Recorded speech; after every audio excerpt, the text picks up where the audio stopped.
So, welcome. And our next speakers are Sophia Sely and Jure van Pergen. And they are going to tell you about the newest version of the off-the-record protocol, version 4. And as well as encryption, they are going to touch on morality and ethics and why we encrypt and why we need communication.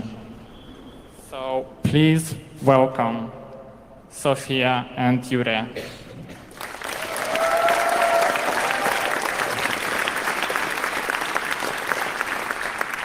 Okay, so hello and welcome. I am Sophia and this is Jure, and as it was said, we're going to present the version 4 of the OTR protocol, but we are also we named this talk No Evidence of Communication and Morality in Protocols for a reason, and you will see during the talk why. So the first thing that came to our mind when we decided to present the version 4 of the OTR protocol was to talk to the audience about why we need secure messaging. And for this, we decided to quote one of the most famous papers in cryptography that was done by Philip Rogaway in 2015, which is called The Moral Character of Cryptographic Work. And this paper starts by saying that most academic cryptographers seem to think that a field is a fun, deep, and political neutral game, a set of puzzles involving communicating parties and notional adversaries. This vision of who we are animates a field whose work is intellectually impressive and rapidly produced, but also quite inbred and divorced from the real-world concern. Is this what cryptography should be like? Is it how we should expend the bulk of our intellectual capital? The reason why we wanted to show this quote is basically that, for a start of a talk, is to start inquiring in ourselves if the work that we're doing is actually the work that we should be doing. Because at the end of the day, we as privacy and security developers or cryptographers or software developers, we own the product and the design decisions we do for the real world people who are the ones who are going to use. And if we're going to give a protocol or an algorithm or a product to them, then it should be also interpreted with ethical and moral decisions. And of course, Rogaway does a lot of points in his paper, but there's a special paragraph that actually concerns the main focus of our talk, in which he talks that basically one of the things that sometimes have been abandoned by cryptographic or security or privacy research is the problem of the secure messaging. He says that, of course, there has been some research, and of course, there are some options, but there has not been that much intensive research. And one of the reasons why I'm presenting today OTR in its version 4 is because since the beginning, OTR tried to solve this problem of secure messaging and try to give to the user back its privacy that sometimes big corporations or government had actually taken away from them. And of course, as I already said, there's some alternatives to the secure messaging protocols. There's a lot of protocols that try to do that, but in this talk we will also argue why we need actually a protocol like OTR that actually sets the bars around the definitions, limitations, and properties that we need when creating a protocol. So one of the things that, of course, if we want to solve the secure messaging problem, because this is a problem that users actually need to be solved, because one of the things that real-world users do in the internet is communicate between each other, so we actually need to solve this problem. And one of the things that we need in order to solve this problem is to give to the users options that work. Sometimes a lot of secure messaging protocols don't actually give any implementation for the user to use, or actually good design decisions so they can actually know what they are using. We also need full specifications. It's not enough to actually do a secure messaging protocol that is only defined between 3 blog posts or a half-page specification or just an implementation. We actually need protocols that are highly structured enough and that not only say what cryptographic algorithms are used, but actually define how these cryptographic algorithms are used and how they relate to each other. It is not enough to say in a protocol that you use elliptic curve cryptography. You have to take into account how elliptic curve cryptography works with other algorithms and how it takes into account different kinds of attack. I don't know, may therefore be with you, side channels attack, cofactor issues, etc., etc. So we need full structured specifications. We also need to define specifically which properties a protocol is going to try to solve by saying, okay, this is trying to solve deniability and all of the types of deniability, or only some types of deniability. It tries to solve perfect forward secrecy or whatever property it is. A protocol should also define which limitations it has, because a protocol cannot solve them all. In OTR before, as we were going to see in some next slides, for example, we didn't try to solve the post-quantum algorithm, the quantum computing problem, because obviously post-quantum algorithms, and as you can see if you attended Tanya Lange's and Daniel Bernstein's talk yesterday, you will see that post-quantum algorithms are not good enough right now to be deployed. We also need protocols that update existing definitions, because a lot of people sometimes say that we have already a protocol, so why should we update to another protocol if we already have one that looks good enough? It might look good enough today, but in the future, or right now, already the academia has actually defined in a proper way the definitions of the security properties that your protocol is trying to attain. Of course, for protocols, we also need review and verifications, because it's not enough to put a protocol on the internet and expect that users use it. It has to have formal verifications, revision by several parties, by cryptographers, software developers, etc., and verifications. We also need implementations, and by implementations, I mean a code that can actually run on several operating systems that can compile and actually run. And of course, most importantly, we also need ideas from different places. Something that we are very proud from the version 4 of OTR is that actually most of the developers of OTR come from Latin America, specifically from Ecuador and Brazil. Sometimes we actually need ideas coming from different places, because it's not enough to just have ideas from a certain region of the world and impose them into another region of the world. You will find that there are very good ideas from other parts of the world that need the attention as well.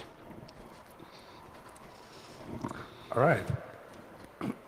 So now we're going to talk about what actually is OTR, off-the-record messaging, and what exactly is deniability. So in the beginning, there were 3 people who wrote a paper, Ian Goldberg, Nikita Borisov, and Eric Brewer, and they created this paper called Off-the-Record Messaging. Basically what they wanted is that they wanted to have messaging algorithms and protocols in the world that would sort of mimic conversations you would have casually, like in the real world, and bring that to the digital world, right? So what PGP did, for example, is that you can sign a message where you can say, oh, this message is actually written by me. But in the real world, what you want is actually, say, I have a conversation with Sophie, that I know it's Sophie, but if we have a one-on-one conversation somewhere, nobody knows what was actually said. And that's something we wanted to,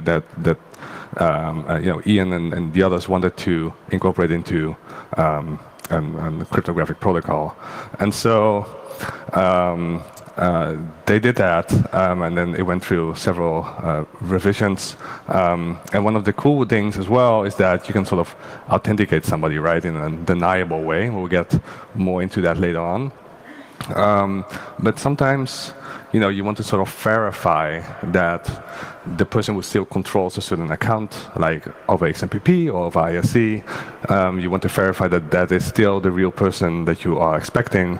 And that was done through like the socialist millionaire protocol, where you can sort of authenticate somebody, verify somebody. OTR gave like inspiration to like a bunch of other secure messaging protocols, and Signal was definitely one of them.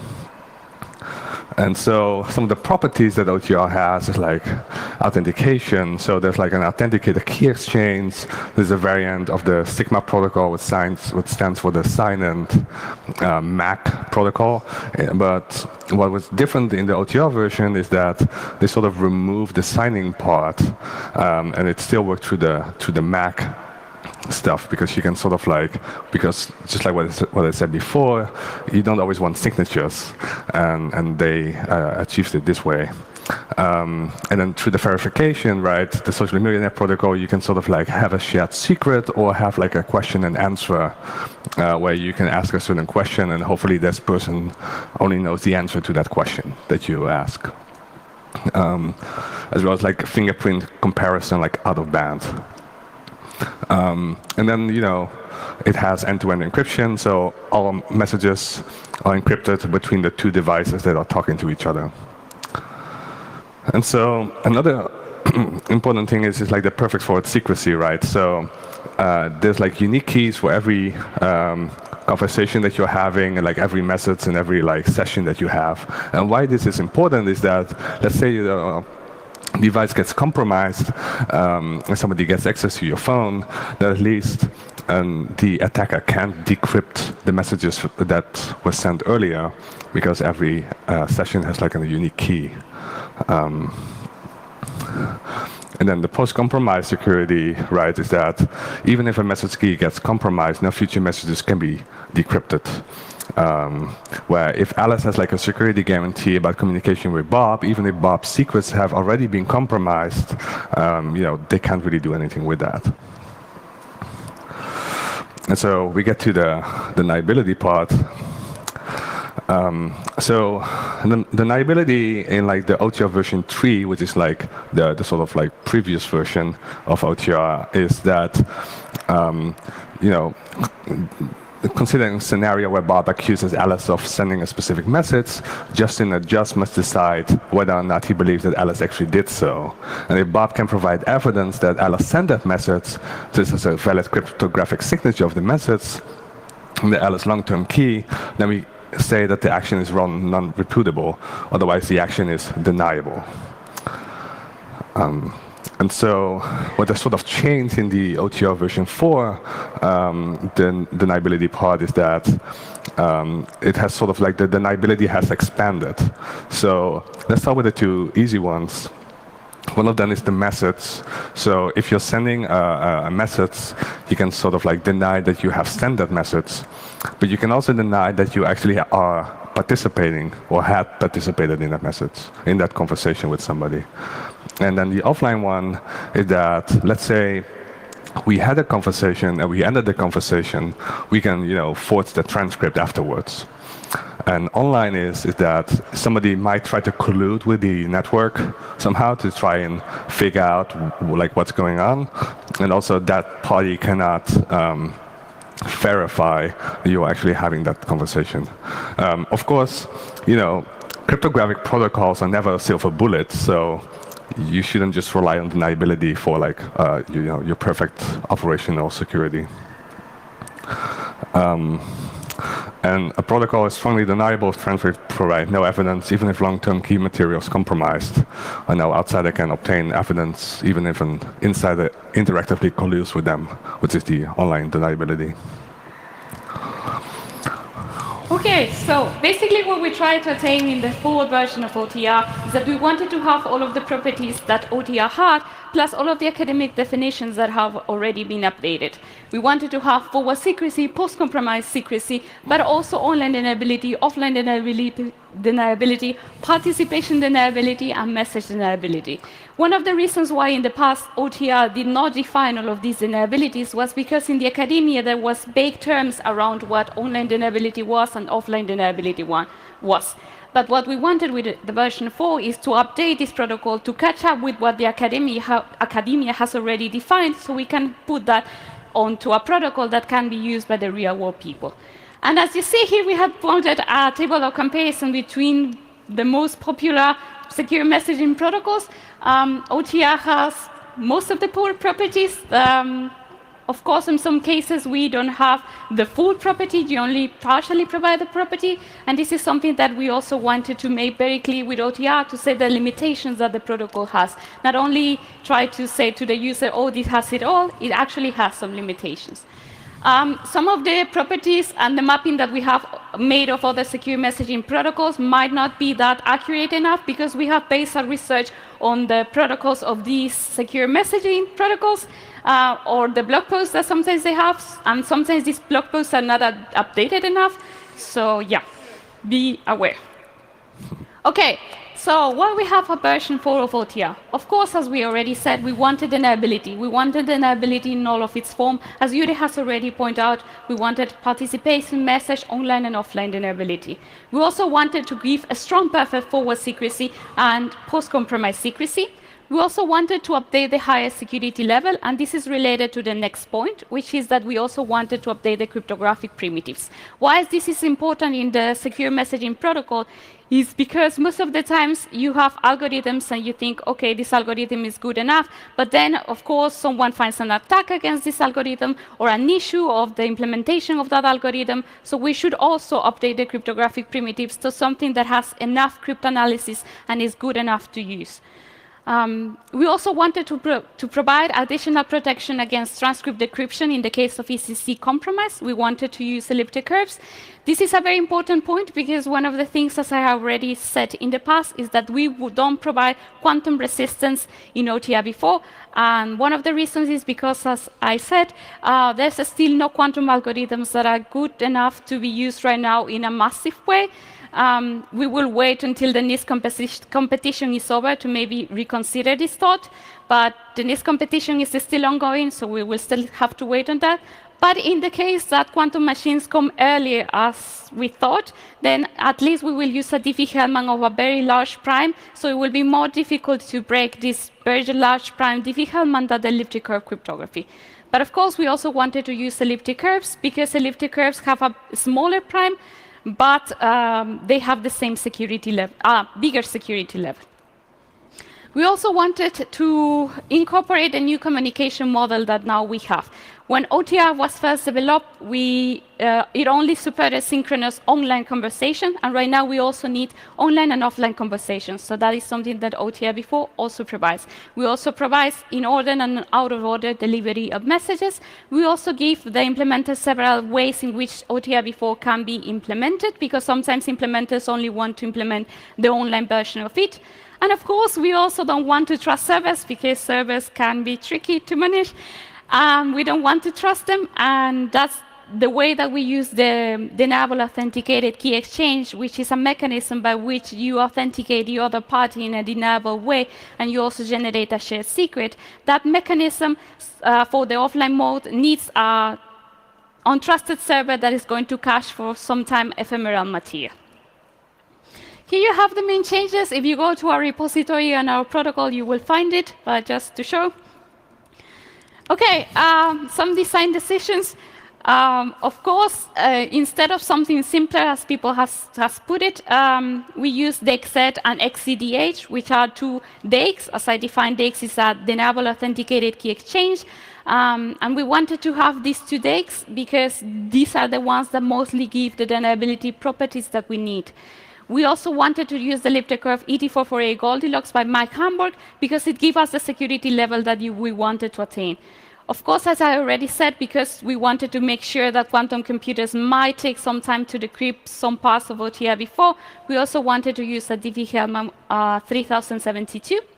We wanted to use Shake and Exalsa20. Shake is the hash function that we used in OTR before. Exalsa20 is the encryption algorithm that we use. The reason why we wanted to use them is to update the cryptographic primitives.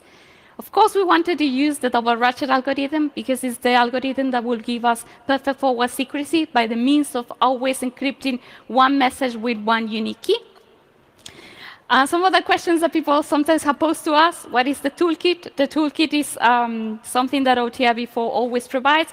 It's basically a way to prove to the people that look into OTR that actually this gives the deniability properties that it claims to have. I have already said that we don't support post-quantum algorithms, and the reasons for that. And of course, we also don't have group chat. The reason why we don't have group chat is because there has not been a good mapping of which deniability properties and security privacy properties we need for group chat, and there is not a way to create a very strongly deniable communication in a group chat.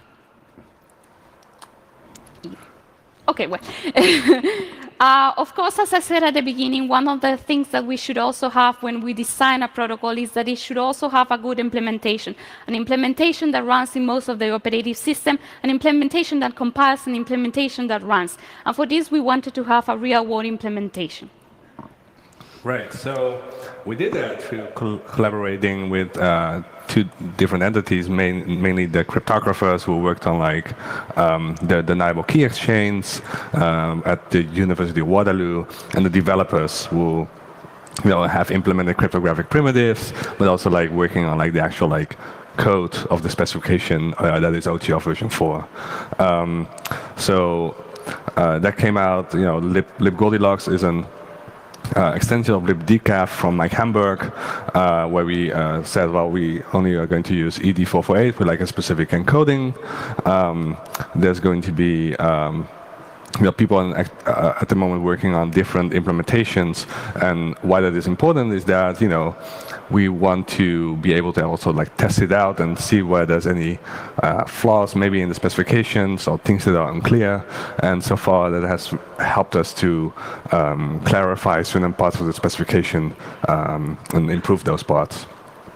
And we've been collaborating with the cryptographers while they were writing the papers, and a lot of the revisions of this work have been reviewed by Ian Goldberg and Nick Unger, who have worked on like the deniable key exchange paper, as well as like OTR in general.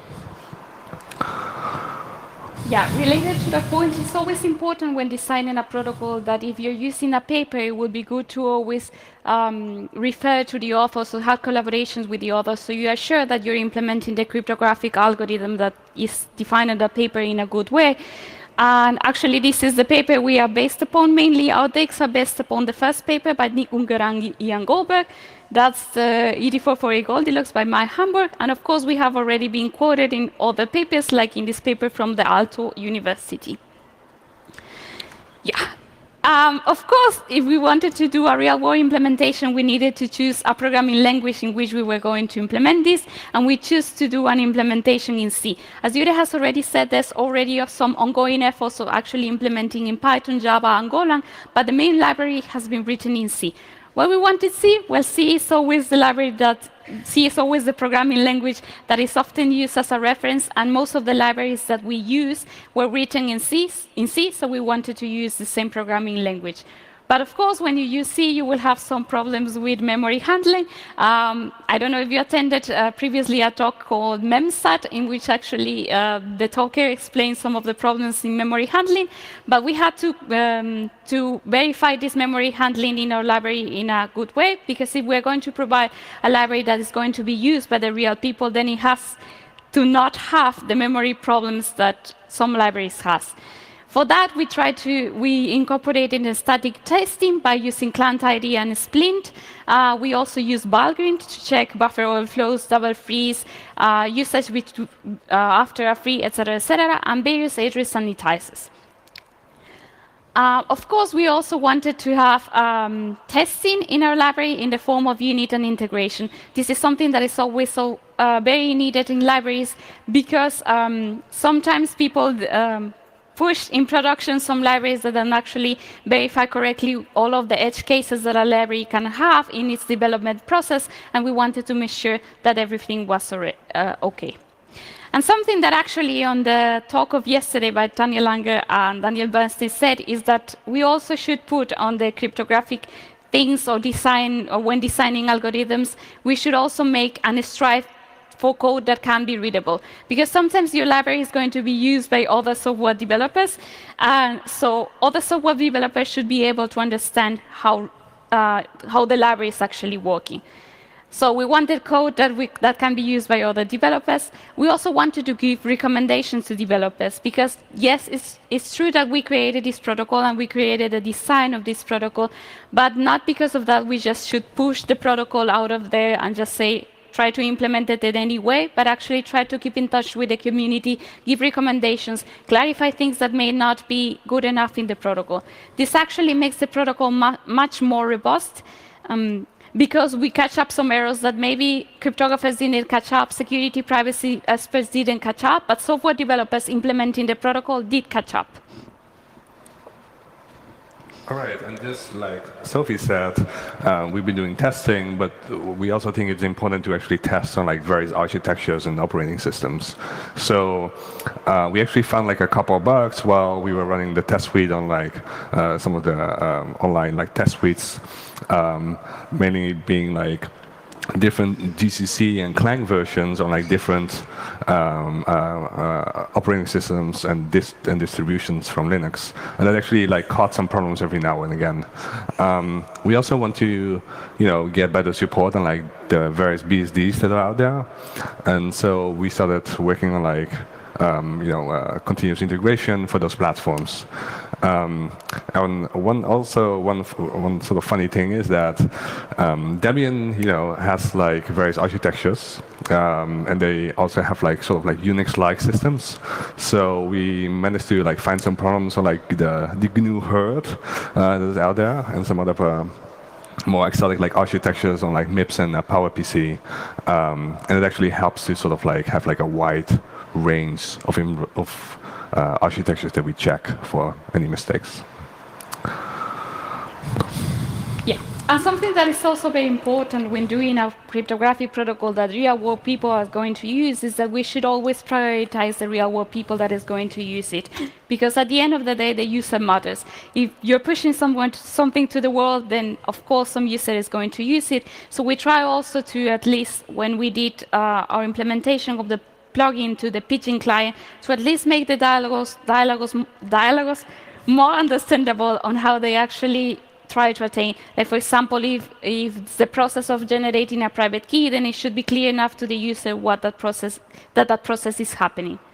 And of course, something that, as we said, is also needed when you are designing a protocol, and something that we tried to include on OTR before, is actually doing formal verifications of all the protocol.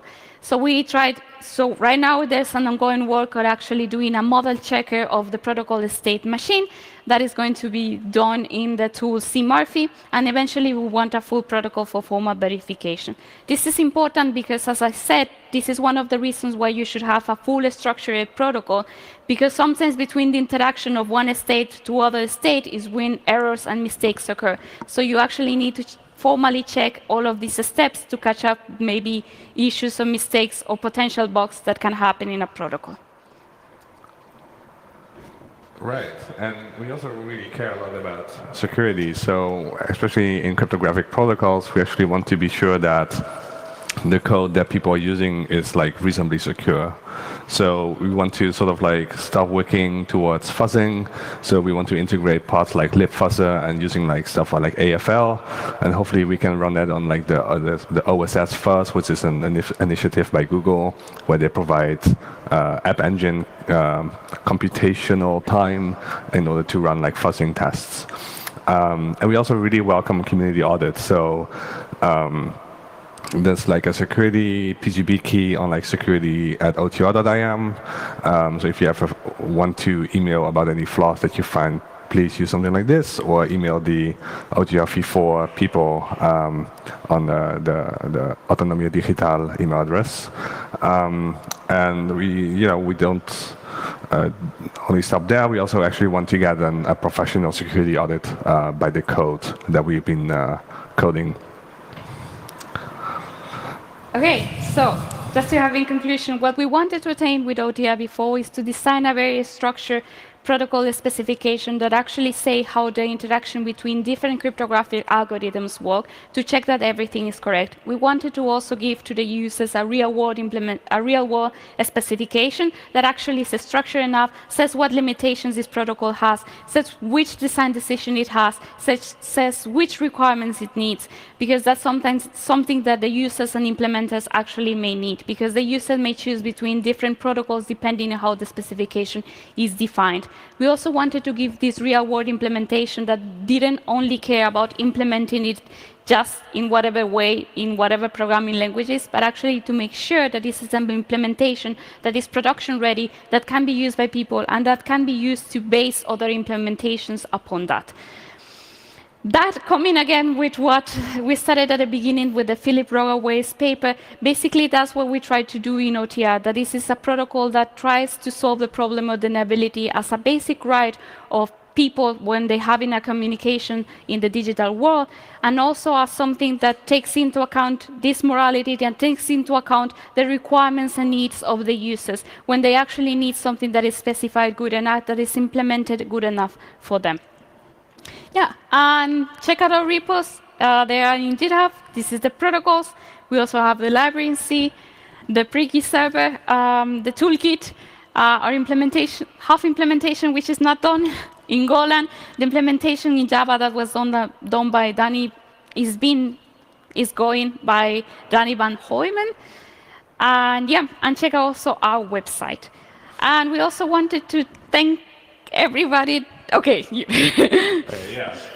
So also just to add a little thing. So we have a sort of OTR community website called OTR.im, which also has a GitLab instance, and we have various continuous integration possibilities. So if you ever want to move from GitHub, for example, or GitLab, we are happy to host you on this platform and provide continuous integration capabilities for you. Okay, we also wanted to thank everyone involved. OTR before has been a protocol that has been done by a lot of people from all over, I think from almost all of the continents in the world. We wanted here to show up the people who have more than 6,000 lines of collaboration or code or text in a repository, but there's much more. If you want to know who has collaborated, you can always check our repositories. Here's some time for reference if you want to know the papers we based upon this talk. And yeah, questions? Yeah.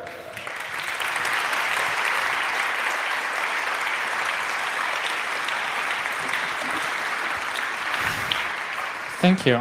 And of course, thank everyone involved for the amazing work on OTR. And thank you for the great presentation. We have time for questions. So line up in front of the microphones. We have 5 of them in the front and in the back of the hall. We're going to take a question from the internet first.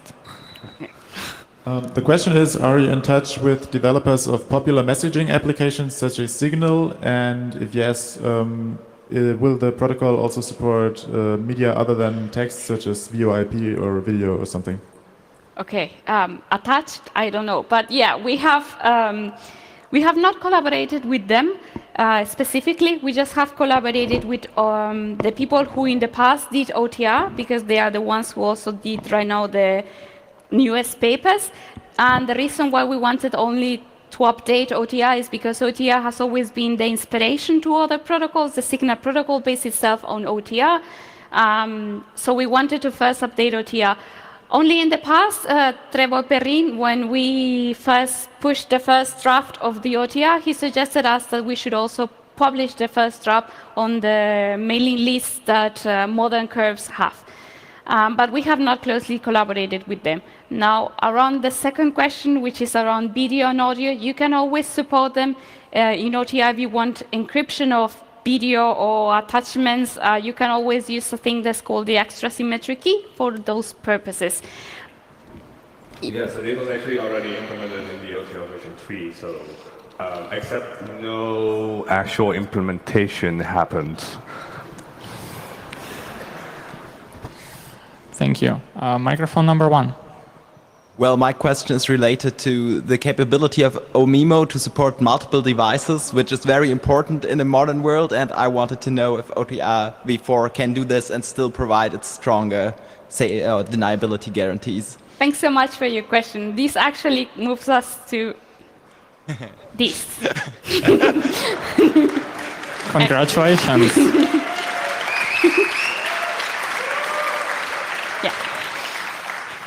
Okay. This is a common question that we have, and as part of your question, I think it's also important to answer this. So right now, OTR v4, and since OTR v3, OTR has a thing called instance tags, that is the ones that actually identify several devices. So when you send a message, you will only be identified to that specific device. There's not multi-synchronization of devices, because that will create some privacy concerns. So that's not there. Like multi-synchronization between devices, that's not there. But of course, you can use several devices, and if the devices recognizes which instance tag that belongs to, it will always send to the correct device.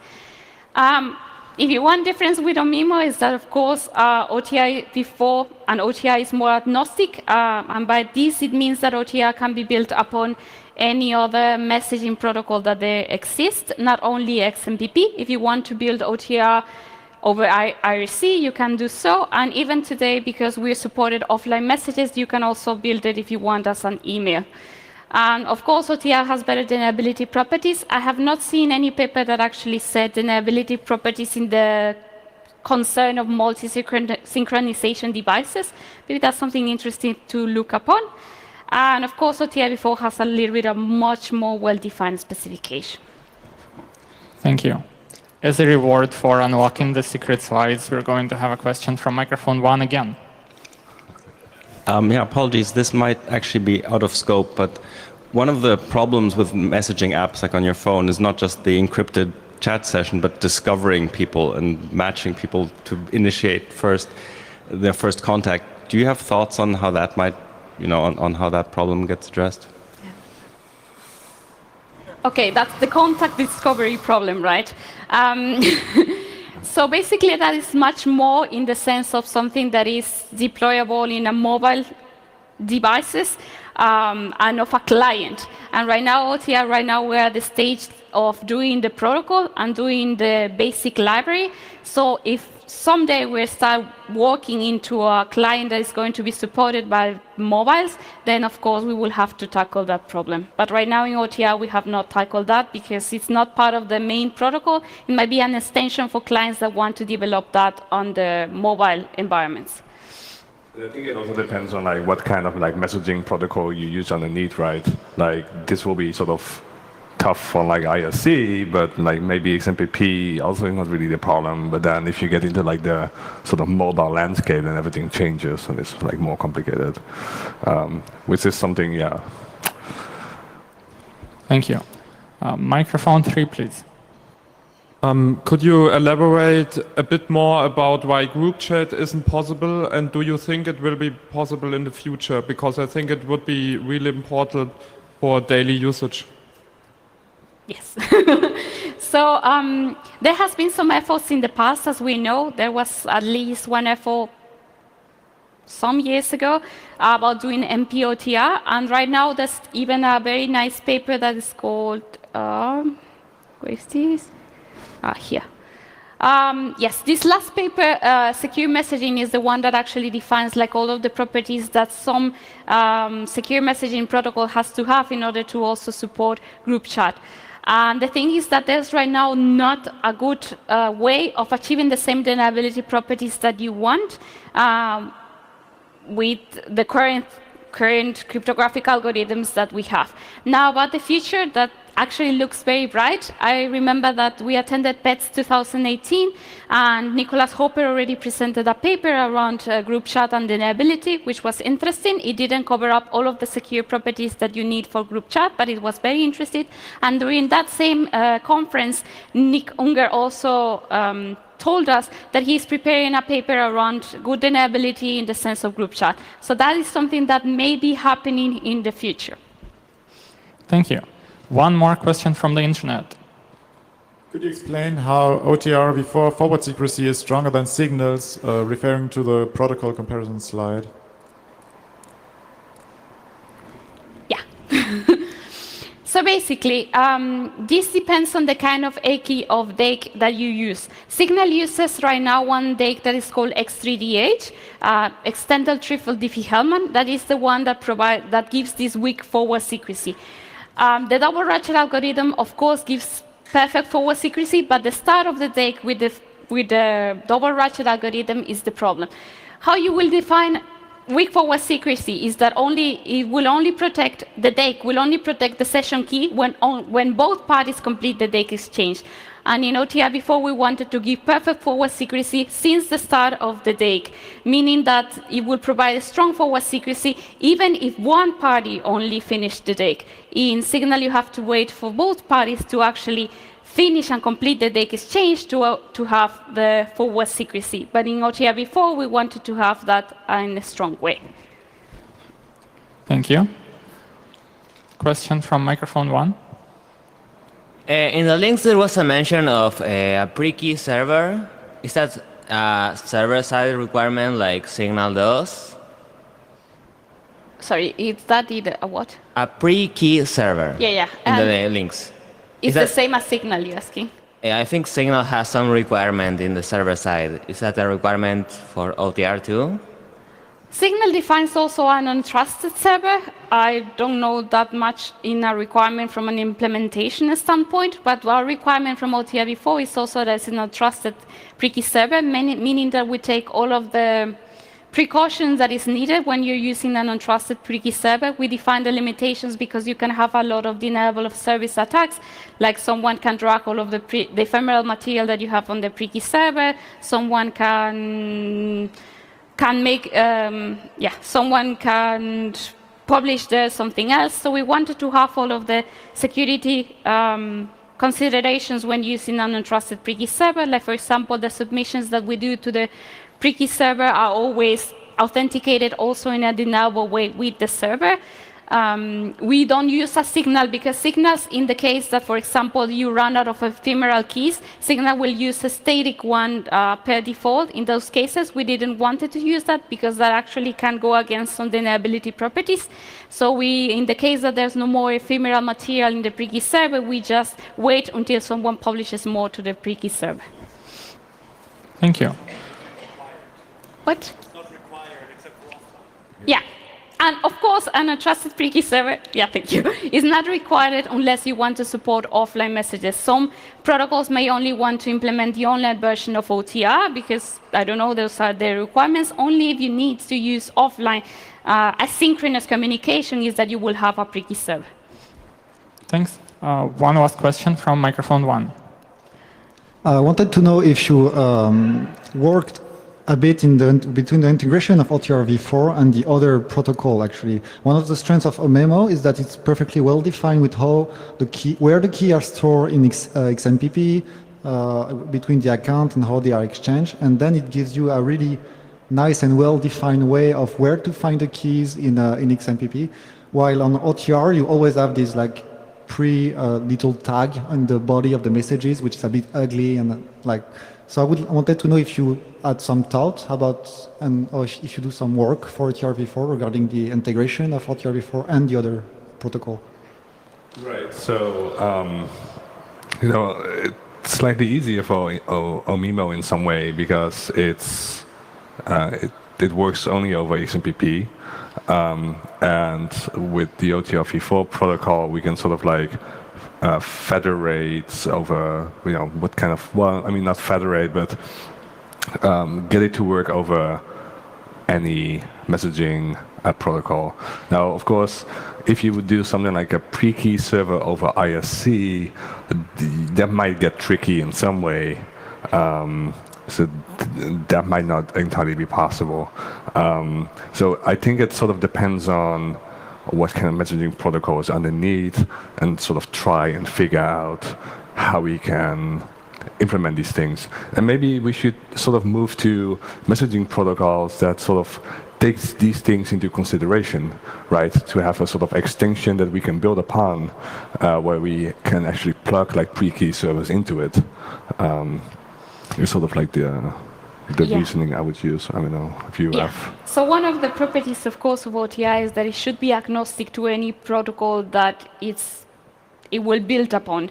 So specifically defining the XMPP properties or the XMPP things that we need for OTR will not be part of OTR, but maybe from a separate document in which we can give recommendations for implementers upon building upon XMPP. On the actual implementation, we haven't found that much trouble. The only trouble in the XMPP thing implementation that we found out is that we actually needed to discover the pre-key server, and when we were using the Pidgin library, there was not an exposed header for actually doing that, so we had to do some tricks to actually do that. Thank you. That was the last question. Thank you for the amazing talk. Thank you for your work. Thank you.